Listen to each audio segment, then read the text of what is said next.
کے ہتھیار ڈالنے کا دعویٰ کر دیا۔ روسی وزارت دفاع کا کہنا ہے کہ رواں ہفتے 1000 یوکرینی فوجیوں نے ماریوپول میں خود کو روس کے حوالے کیا ہے۔ ترجمان روسی وزارت دفاع کے مطابق سٹیل پلانٹ میں موجود 694 یوکرینی فوجیوں نے گزشتہ 24 گھنٹوں میں ہتھیار ڈالے ہیں۔ اسی حوالے سے مزید جانتے ہیں نمائندہ 92 نیوز ماسکو شاہد گھمن سے۔ شاہد بتائیے گا مجموعی طور پر کتنے جنگجوؤں نے روس کے سامنے ہتھیار ڈالے؟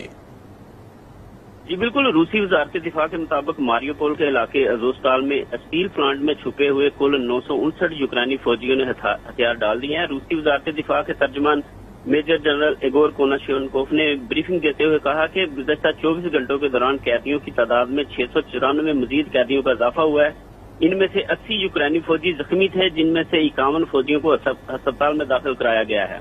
روسی وزارت دفاع نے گزشتہ روز 265 یوکرینی فوجیوں کو ہتھیار ڈالنے کی فوٹیج جاری کی تھی، جسے ہم بریک کر چکے ہیں۔ اس کے بعد مزید 694 فوجیوں نے ہتھیار ڈالے ہیں اور اب ان کی کل تعداد 959 ہو چکی ہے۔ یوکرینی حکام نے واضح کیا کہ وہ توقع کرتے ہیں کہ گرفتار کیے گئے فوجیوں کا تبادلہ روسی جنگی قیدیوں سے کیا جائے گا۔ تاہم بہت سے جنگجوؤں کا تعلق الٹرا نیشنلسٹ ازوف بٹالین سے ہے، جس پر روس کا موقف ہے کہ یہ بٹالین مختلف جنگی جرائم میں ملوث ہے، اس لیے ان پر مقدمات قائم کیے جا سکتے ہیں۔ جی شاہد گھمن، آپ کا بہت شکریہ۔